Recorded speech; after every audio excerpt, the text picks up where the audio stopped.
एक दिन शेरो नामी एक नन्हा शेर अपने जंगल में खेल रहा था कि अचानक इसे एक चमकता हुआ सेब नजर आया। वो सेब दरख्त पर नहीं बल्कि जमीन पर रखा हुआ था और उससे रोशनी निकल रही थी। शेरों ने हैरान होकर उसे उठाया। जो ही उसने सेब को छुआ, एक जादुई जिन नमूदार हुआ।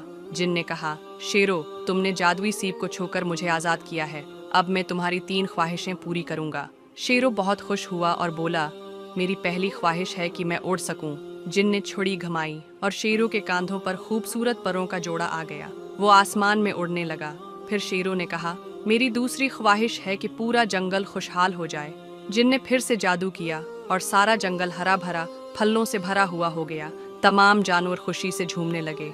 अब सिर्फ एक ख्वाहिश बाकी थी, शेरों ने सोचा और कहा, मेरी आखिरी ख्वाहिश है कि तुम आज़ाद हो जाओ। जिन बहुत हैरान हुआ, फिर खुशी से मुस्कुराया और कहा, तुम बहुत अजीम दिल के मालिक हो शेरो। जिन आज़ाद होकर आसमान में गायब हो गया और शेरो सबका हीरो बन गया।